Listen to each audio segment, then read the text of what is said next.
बार एक नया नवेला शादीशुदा जोड़ा शहर से गांव में अपने पुश्तैनी घर में कुछ दिनों के लिए रहने आया। लड़के का नाम कृष्णा था और लड़की का नाम था मीरा। मीरा को घर सजाने का बहुत शौक था। जब कृष्णा सुबह काम पे निकल जाता तो मीरा पूरा दिन घर को साफ सुथरा करके अलग अलग तरीके से सजाने में लगी रहती।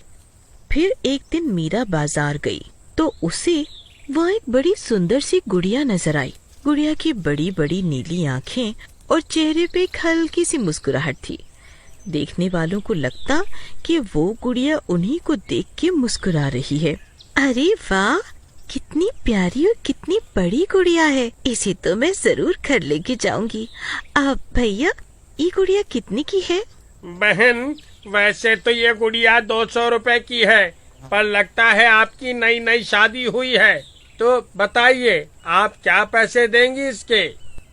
अरे वाह, लगता है दुकान वाले को बड़ी जल्दी है इसे बेचने की। भैया, मैं 100 रुपए दूंगी। आपको इस गुड़िया के देने हैं तो बताओ। बेच ही देता हूँ इस मनहूस गुड़िया को। वैसे भी जितने लोग इसे लेके जाते हैं फिर कुछ दिनों में वापस कर जाते हैं और पैसे ले जाते हैं। सस्ती ही सही, बिक तो जाएगी। चलिए ठीक है, आप 100 रुपए में ही ले जाइए। अरे वाह, कितनी सस्ते में दे दी इसने तो। गुड़िया भी मिल गई और पैसे भी बच गए। मीरा फिर उस गुड़िया को लेके घर आ जाती है और उसे टीवी वाले कमरे में सोफे पे रख देती है। चलो पहले खाना बना लेती हूँ, कृष्णा भी आने वाले होंगे, फिर उन्हें ये गुड़िया दिखाऊंगी। फिर मीरा खाना बना के सारा काम खत्म कर लेती है। तब तक रात भी हो जाती है और कृष्णा भी आ जाता है। मीरा वापस गुड़िया को लेने जाती है तो उसे वो गुड़िया टेबल पे रखी मिलती है। अरे, मैंने तो इसे सोफे पे रखा था और ये टेबल पे रखी है। अरे क्या हुआ मीरा, क्या सोच रही हो? अजी, मैंने ये गुड़िया सोफे पे रखी थी बाजार से आके, पर ये टेबल पे कैसे आ गई? अरे तुमने ही इसे टेबल पर रखा होगा, वरना ये खुद से कैसे पहुंचेगी? तुम भी कैसी बातें करती हो। शायद आप सही कह रहे हो, ये तो गुड़िया है, ये खुद को कैसे पहचानेगी? मैं ही रख के कहीं भूल गई होंगी। फिर मीरा और कृष्णा खा पी के सोने जाते हैं। फिर आधी रात को गुड़िया अपनी आंखें खोलती है और तेज तेज हंसने लगती है। अरे वाह, इस बार तो मैं कितने बड़े घर में आई हूँ।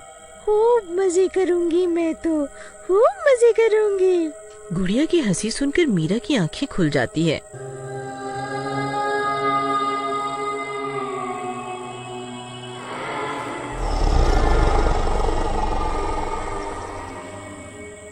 अरे, ये क्या हो रहा है इतनी रात को? कृष्णा, कृष्णा उठो, जरा देखना कैसी हंसने की आवाजें आ रही हैं। अरे तुम भी कितना वहम करती हो। इतनी रात को कौन हंसेगा, और अपने घर में तुम्हारे मेरे अलावा है ही कौन? मुझे ही वहम हो गया है।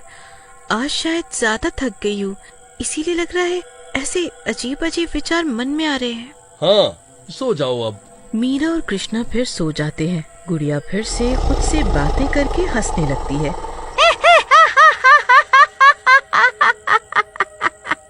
फिर वो उठती है और टीवी वाले कमरे से बाहर निकल के रसोई की तरफ चलने लगती है।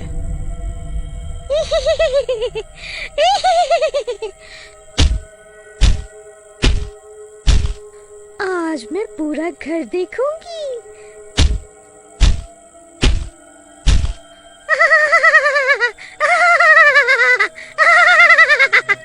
फिर वो गुड़िया रसोई में जाती है, फ्रिज में से फल निकाल के खाने लगती है और फिर नीचे बेसमेंट की तरफ जाने लगती है।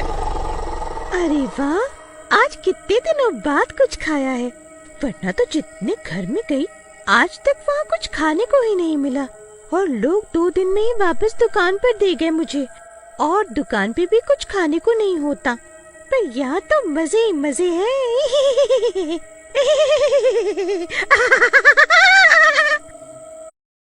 खुद से बातें करते हुए गुड़िया नीचे तहखाने में बेसमेंट में पहुंच जाती है। आहा! ये जगह सही है मेरे रहने के लिए। अब जब भी कोई आसपास नहीं होगा मैं यहीं आके रहूंगी। सारा घर घूमने के बाद वो गुड़िया सुबह होने से पहले वापस टीवी वाले कमरे में आके बैठ जाती है। फिर सुबह होने पर चलो सुबह हो गई, चल के रसोई में नाश्ता बनाऊं। कृष्णा के आने का समय होने वाला है। मीरा घड़ी में समय देखती है। ओहो, आज तो बहुत लेट हो गई उठने में। चलो चलो चलो फटाफट फल काट लेती हूँ नाश्ते में और टिफिन के लिए कुछ जल्दी से बना लेती हूँ। मीरा जल्दी से उठ के रसोई में जाती है और फल काटने के लिए फ्रिज खोलती है। अरे, कल तो मैं बाजार से फल लाई थी और किसी ने खाया भी नहीं अभी तक। ये कम कैसे हो गए? ये जरूर कृष्णा ही होंगे। रात को भूख लगी होगी तो फल खा के सो गए होंगे। फिर मीरा टिफिन बनाती है और बचे हुए फल काट के कृष्णा को नाश्ते में दे देती है। कृष्णा अपने काम पे निकल जाता है। फिर मीरा घर की साफ सफाई में लग जाती है। अरे, ये गुड़िया कैसी लग रही है? ऐसा लग रहा है जैसे मुझे ही देख रही हो। मीरा को कुछ अचंभा सा लगता है क्योंकि वो गुड़िया मीरा को ही घूरे जा रही थी।